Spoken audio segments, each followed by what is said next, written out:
Assalamualaikum warahmatullahi wabarakatuh.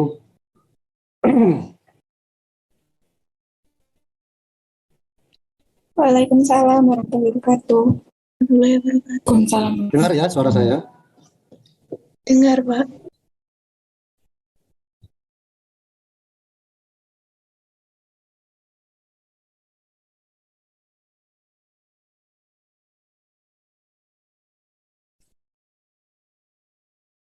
Ya, hari ini kita akan mengikuti materi terkait dengan estimasi biaya. Nah, untuk itu jangan lupa ya, untuk presensinya di mana, di e-learning, di LMS, sekalian dilihat tugasnya. Tugasnya dalam waktu pengerjaannya 2 minggu. Jadi sebagai salah satu komponen penilaian saya dengan Bu Fani untuk mata kuliah ini, selain UTS sama UAS ya. Pengerjaan tugasnya dilakukan per kelompok, namun demikian uploadnya itu per mahasiswa. Ya, nanti kita bahas, kalau ada yang kurang ditanyakan, ada yang kurang jelas bisa ditanyakan.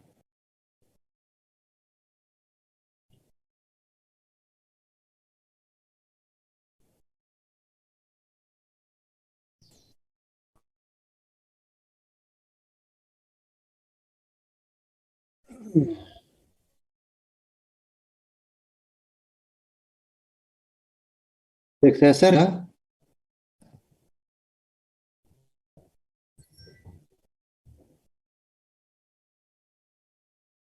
Ya, terlihat jelas semuanya? Terlihat, Pak. Hari ini adalah materi yang terakhir. Ya, karena minggu depan ini sudah ada pengerjaan proyek sistem pengerjaan tugas dari mata kuliah ini. Nanti akan saya jelaskan tugasnya seperti apa.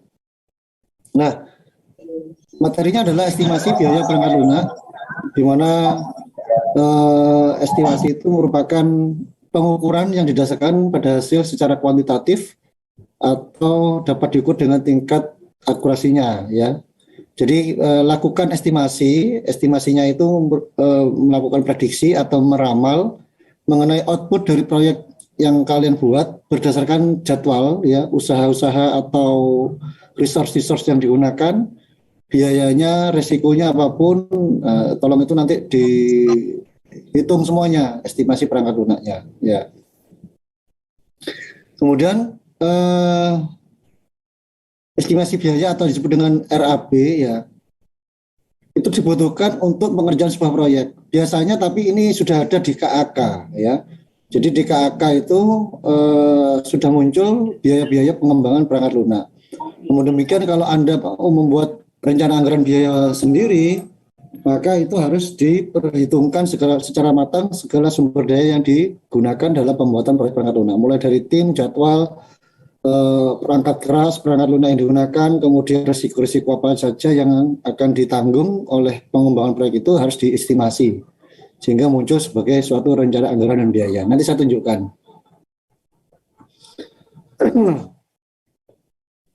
Ini ruang lingkup perangkat lunaknya, ini Anda sudah tahu, ya, yaitu di mana ruang lingkup perangkat lunak itu menggambarkan fungsi, kinerja, batasan, interface dan reliabilitas dari suatu sistem yang akan dikembangkan, ya. Fungsi itu yang digambarkan dalam aplikasinya, mulai dari awal sampai jadi program itu fungsinya seperti apa programnya, kemudian kinerjanya mulai dari awal perencanaan sampai pengerjaan, kemudian batasan-batasannya harus diidentifikasi dengan jelas, ya, baik penggunaan perangkat kerasnya, perangkat lunaknya, sistem-sistemnya dan kawan-kawannya. Nah, ini sumber daya perangkat lunaknya, ada manusia, ada perangkat lunak, ada perangkat keras, ya. Mulai dari komponen of the self, komponen diri sendiri, komponen pengalaman, komponen parsial pengalaman, kemudian komponen baru apa saja yang terlibat dalam pengembangan perangkat lunak.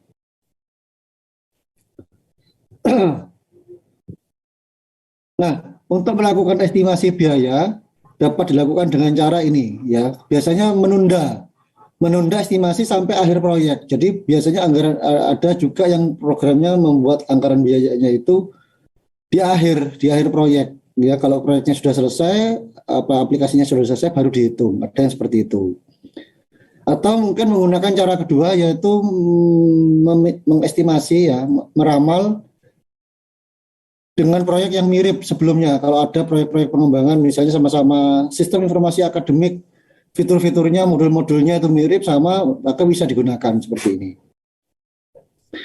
Kemudian menggunakan teknik dekomposisi yaitu melakukan estimasi untuk segala proyek yang dikembangkan. Atau membandingkan ya, menggunakan satu atau lebih model empiris sebagai estimasi biaya dari perangkat lunak. Ini membandingkan.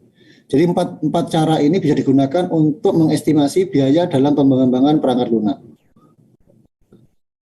Nah, akurasinya itu harus betul-betul diperhatikan. Jadi bagaimana cara melakukan akurasi estimasi, di mana dasarnya itu tingkat di mana perencanaan telah tepat. Ya, jadi lagi-lagi di ini tahapan perencanaan. Ini tahapan perencanaan harus betul-betul diperhatikan. Ya, kemudian ada staf atau orang pimpinan manajer harus mampu mengestimasi ukuran kerja manusia. Ya.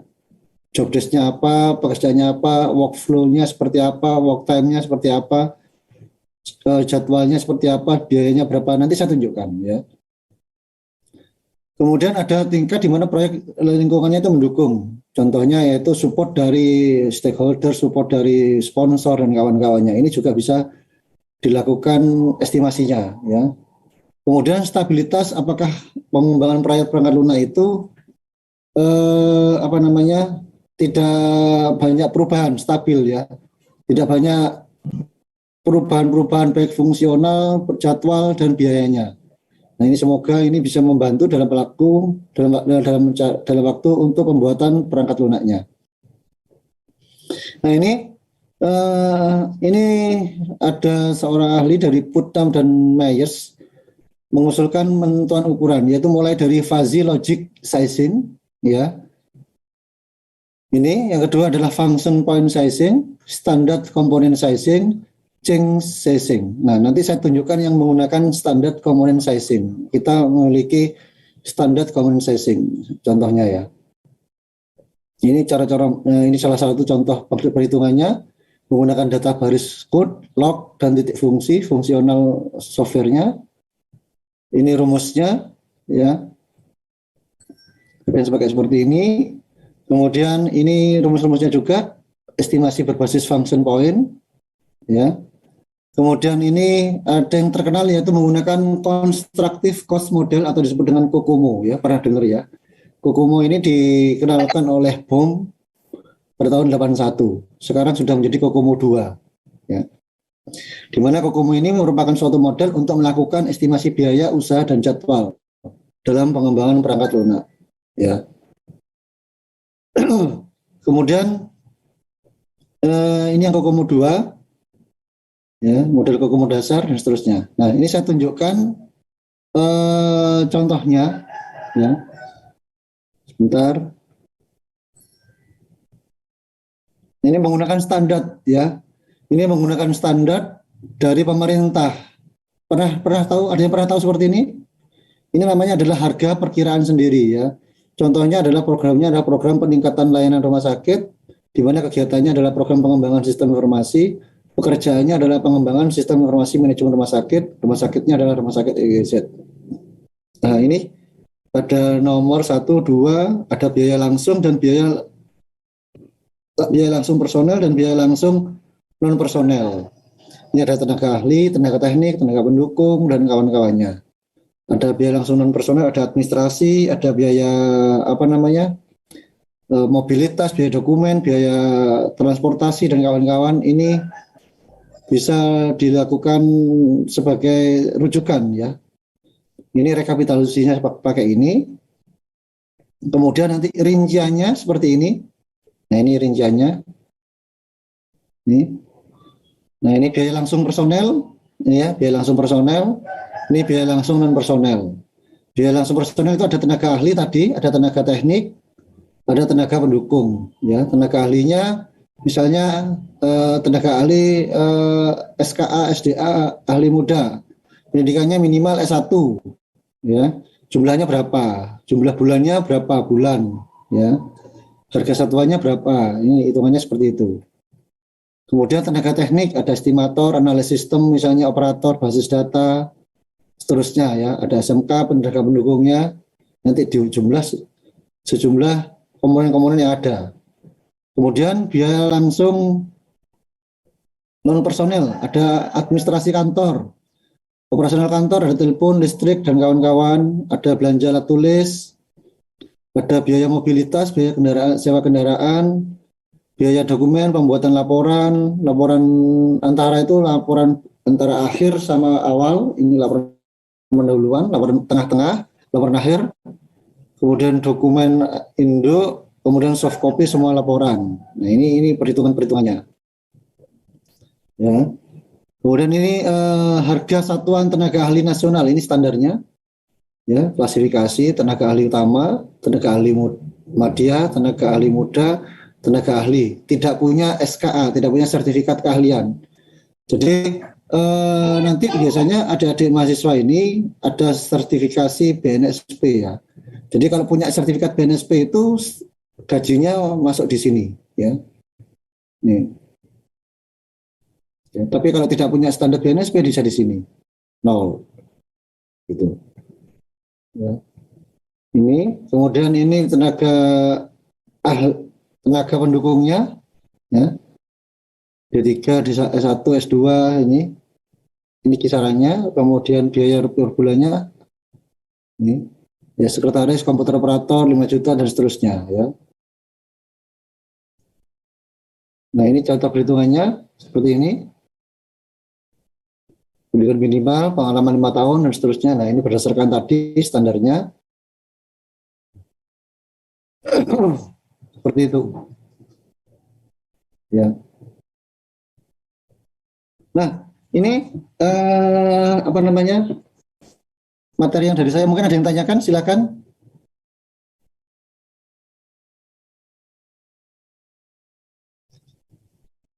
Silakan, ada yang tanyakan?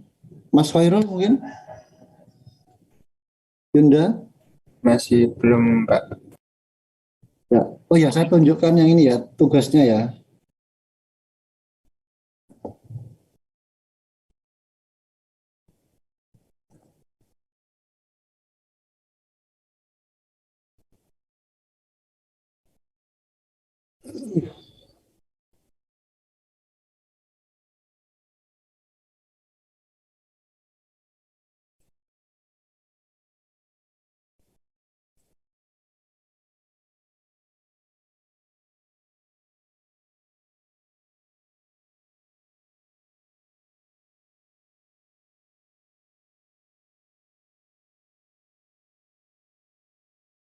Ini pendosa kan ini ya, sama yang Jember ya. Iya, Pak. Ya, ini ya terkait dengan tugasnya ini sudah saya umumkan di LMS, yaitu studi kasus. Studi kasus tugasnya ini dikerjakan oleh kelompok dalam setiap golongan ya. Jadi tugasnya adalah per kelompok. Dikumpulkan paling lambat 19 Desember. Ya, 2 minggu ya kalau tidak salah ini. 2 minggu. Pengumpulannya nanti di sini ya. Pengumpulannya ini 19 Desember. Nah, kemudian tapi uploadnya ya diupload oleh masing-masing mahasiswa dalam masing-masing kelompok tersebut.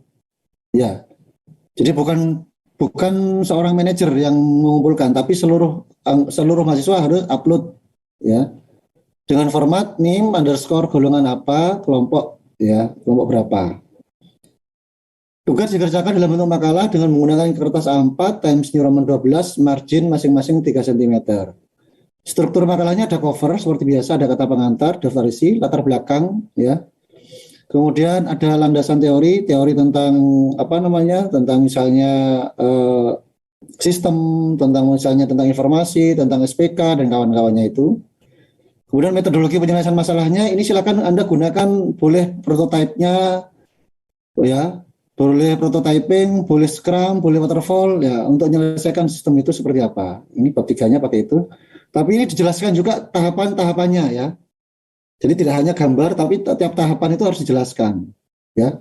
Kemudian hasil pembahasan, nah masing-masing dari tahapan itu sampaikan hasilnya apa. Misalnya hasil dari perencanaan, perencanaannya apa aja. Kemudian hasil dari studi analisis hasilnya apa, desain hasilnya apa gitu ya. Kemudian kesimpulan saran. Nah, rincian tugasnya yaitu membuat sebuah perencanaan pengembangan perangkat lunak berdasarkan KAK yang ada. Nah, dulu kan kalian kan sudah pegang KAK, masing-masing pun pegang KAK. Nah, dari situ semuanya awalnya ya. Jadi tugas ini merupakan rangkuman dari pertemuan-pertemuan sebelumnya ya. Mulai dari perencanaan, ada tim pengembangnya ya kan.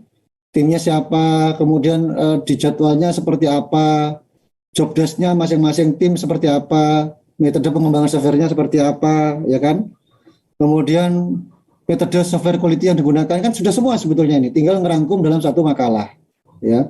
Kemudian, nah yang belum adalah rincian biaya perangkat lunak. Nah, rincian biaya perangkat lunak Anda bisa menggunakan yang ini tadi. Nanti saya share ini ya, sebentar saya share. Kalian bisa menggunakan yang ini, yang Excel-nya ini, ya. Excel-nya ini silahkan pakai yang ini ya, ini. Gunakan ini rekap. Programnya apa? Sesuaikan dengan KAK yang ada di sini. Program kegiatan, kegiatannya apa, pekerjaannya, lokasinya di mana. Ini sesuaikan dengan KAK, ya. Kemudian tenaga ahlinya, tenaga tekniknya, ini kalau memang ditambahkan, silahkan ditambahkan, ya. Kalau bisa dikurangi, sesuaikan dengan kalian, timnya kalian, ya. Nah, rinciannya di sini. Nah, ini contohnya tim leader. Nah, ini ada seorang tim leader. Siapa tim leadernya? Kemudian ini tulis saja. Jadi misalnya kalau estimator tidak ada, ganti aja analis sistem gitu ya. Analis sistem. Ini D4 gitu, boleh ya. Ini jadi ditulis jadi D4 gitu ya. Kemudian ada telepon, listrik dan kawan-kawannya. Nah, ditulis saja di sini berapa orang bulannya satu gitu ya. Kemudian ini berapa orang ya jumlahnya. Ini orang bulannya ini berapa bulan ya. Kemudian satuannya tinggal ngalikan nanti ya jumlah harganya sekian gitu ya. Harga satuan misalnya tim leadernya ini sebentar tenaga ahli.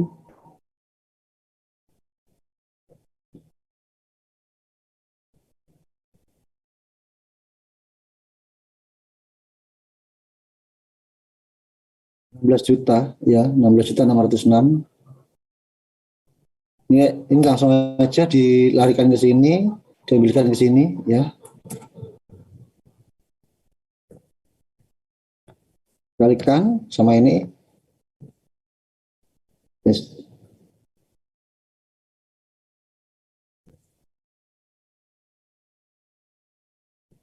Ini ya. Demikian juga yang lain ya.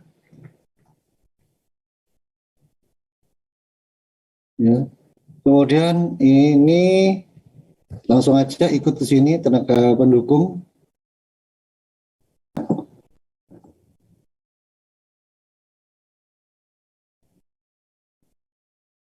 Software ini.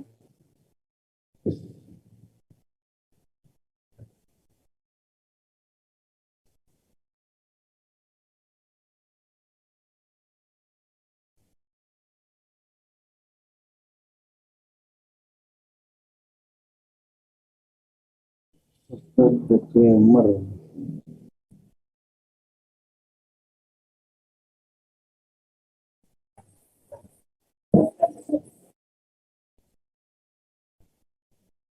Programmer 11.799.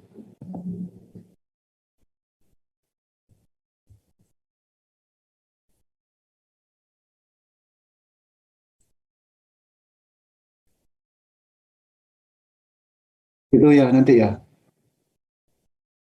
Jadi nanti ketemu totalnya berapa di sini ya. Listrik, biaya bulanannya listrik, harga satuannya listrik, telepon listrik misalnya 500.000.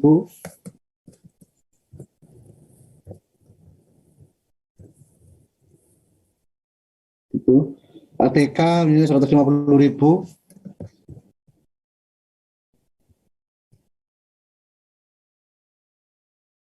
Ya, pembuatan ini sewa kendaraan 250.000.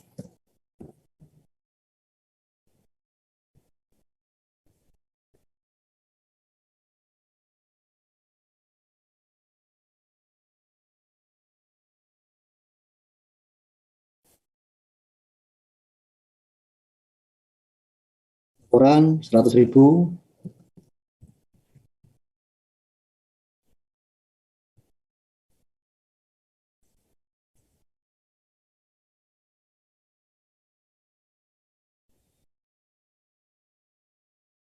Ya, itu ya. Sebenarnya, kemudian di sini misalnya tenaga operator komputer ini satu, operator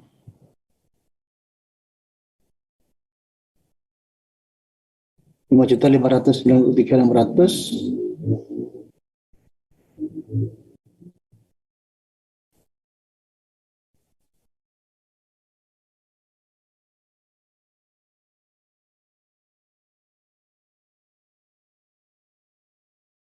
Ya, kemudian kalau direkap, nah jadinya seperti ini.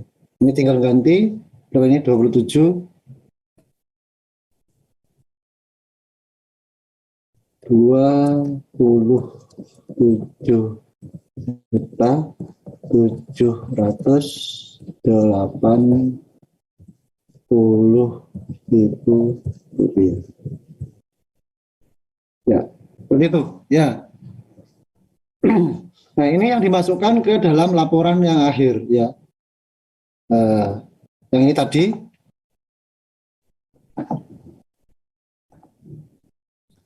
Nah, kalian kan sudah punya kan ya, KAK kan sudah, ya kan? KAK sudah punya, tim pengembang proyek kan punya dulu ya, siapa aja itu, timnya, jadwalnya kan sudah bisa membuat ya. Kemudian job desk-nya apa, sudah pernah. Metode yang digunakan sudah ada. Metode software yang quality yang digunakan kan sudah. Tinggal yang ini masukkan di rencana biaya, dimasukkan di mana? Dimasukkan di bab 4. Ya. Ini semuanya ini isinya masuk di bab 4. Ya, hasil pembahasan ya, mulai dari KAK, tim pengembangnya siapa saja berdasarkan metodologi penyelesaian masalahnya. Paham ya? Ya, ada yang tanyakan? Izin bertanya, Pak. Ya, Mas Fikri. Untuk KAK-nya ini apakah hanya judulnya saja atau keseluruhan, Pak, yang dilampirkan? Untuk KAK nanti bisa di apa namanya? Nah, judul-judulnya diambilkan dari KAK ya. Tapi KAK-nya itu nanti ditaruh di lampiran. Maaf ya, di sini nanti di halaman maaf saya tambahkan ini 10 itu lampiran ya. Di 10 itu lampiran. Itu lampirannya itu bisa KAK dan kawan-kawannya itu tadi. Gitu ya. Jadi KAK-nya itu dilampirkan. Tinggal cetak saja KAK-nya. Itu ya Mas Fikri. Oke, Pak, terima kasih. Ya, ada lagi yang tanyakan? Saya kirim ke kalian ya ini ya, apa namanya? File Excel-nya.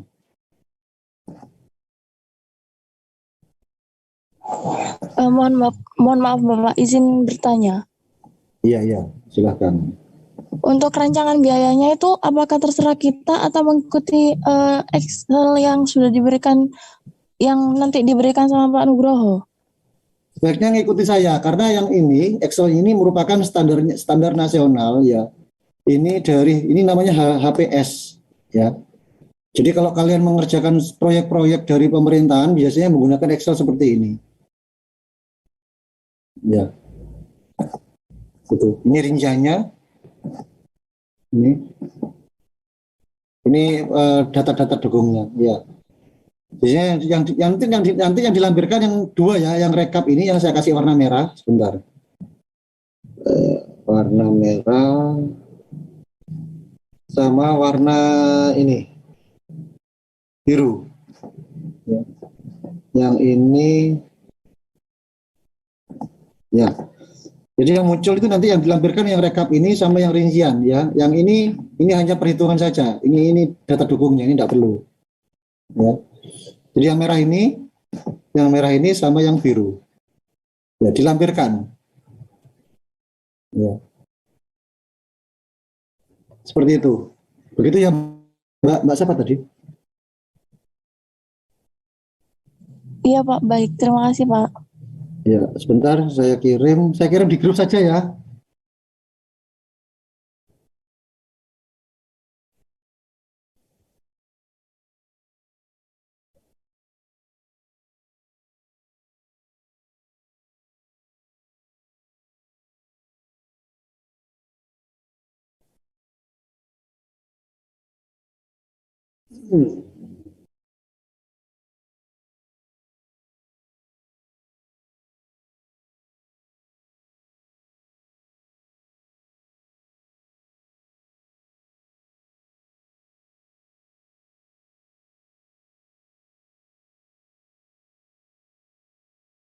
Silakan dapat dilihat di grup chat kita terkait dengan HPS contoh ya. Itu harga perkiraan sendiri namanya.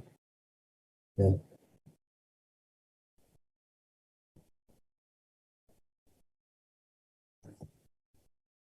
Oke, ada yang tanyakan? Bentar.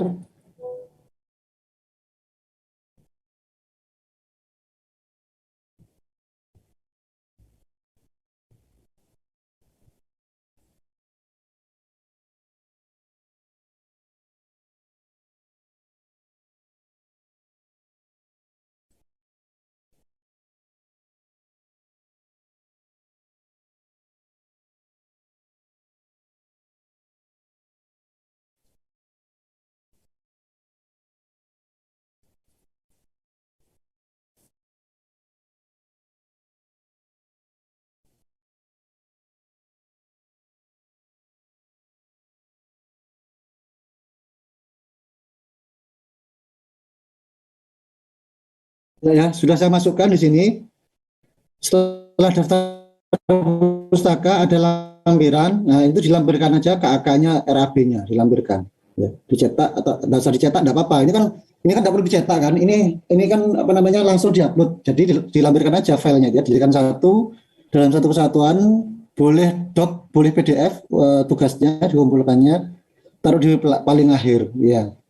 Semuanya kan sudah ini kalian ya. KAK punya tim kembang proyek di pertemuan kedua ketiga kalau tidak salah.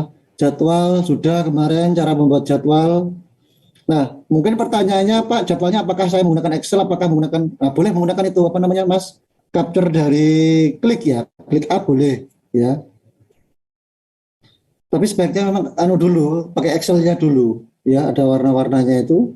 Kemudian job desk-nya apa saja, metodenya kan sudah, software quality yang digunakan sudah. Nah, ini tinggal rincian anggaran biayanya dimasukkan ke dalam satu makalah ini. Ya. Ya, dan tanyakan, paham ya? Mohon izin bertanya, Pak. Ya, Mas Khairul. Yang KAK ini yang KAK dulu atau yang berdasarkan proyek kita yang akhir ini, Pak? Proyek akhir. Terserah, yang paling baru boleh, ya terserah kalian. Asalkan tidak boleh sama, gitu aja. Terima kasih, Kalau Pak. yang dulu mungkin masih belum fix, belum sempurna, karena masih awal, baru belajar, nggak apa-apa, ditinggal, pakai yang terbaru aja, nggak apa-apa. Silakan dipilih mana yang paling baik menurut kalian, terbaiknya yang mana, yang paling sempurna, ya. Baik, Pak. Terima kasih, Pak. Ya. Jangan lupa nanti ini anu ya, absensi ya, presensi.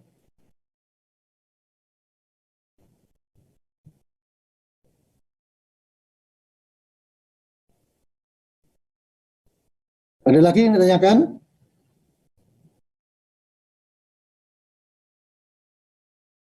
Saya ulangi lagi untuk pembuatan RAB ya.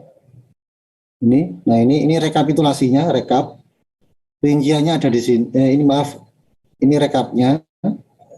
Rinciannya di sini ya.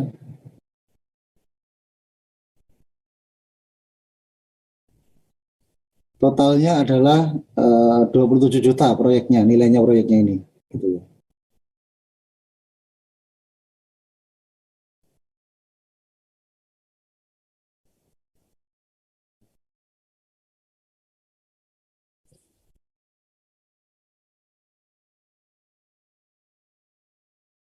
Baru pernah seperti ini, lihat seperti ini ya.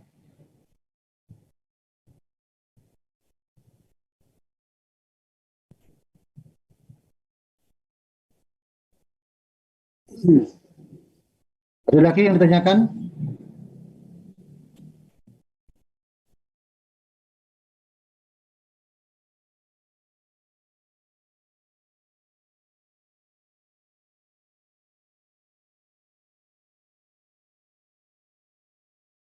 sama tunai Pak. Ya, gimana, Mas? Sudah Pak, sudah. Oh, sudah, ya. Bentar.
Lagi yang tanyakan selain Mas Fikri, yang lain sudah cukup jelas. Minggu depan kita boleh nanti ya tentatif ya minggu depan, karena saya ada kegiatan tanggal berapa itu?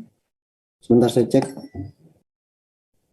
Ya, minggu depan kita tentatif, apakah ada perkuliahan atau tidak. Kalau memang ini belum ada kegiatan di unit saya, karena ada rencana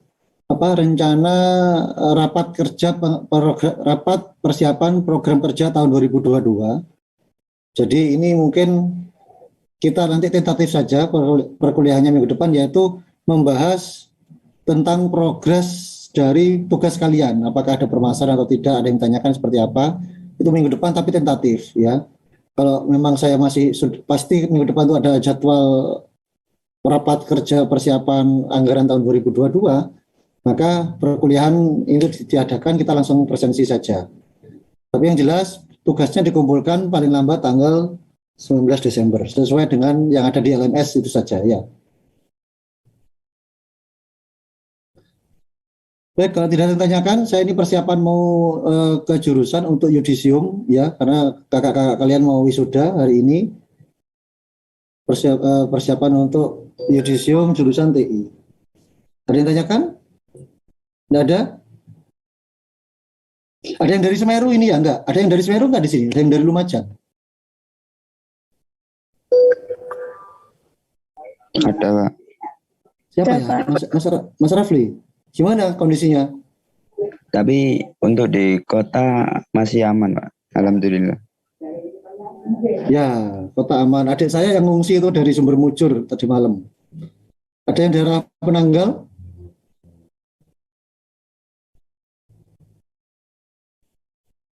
Ya, kita doakan semoga saudara-saudara kita di sana selalu diberi kekuatan oleh Allah, dilindungi, sehat selalu. Kemudian ya semoga sehat semuanya, selamat ya, walaupun mungkin ada korban jiwa, semoga diberi kesabaran dan ketabahan. Semoga sehat selalu semuanya untuk kita ya. Saya rasa cukup dulu. Demikian dari saya. Kalau ada yang tanyakan, terima kasih. Assalamualaikum warahmatullahi wabarakatuh. Waalaikumsalam. Terima kasih Pak. Jangan lupa absen ya. Ya Pak. Oke Pak.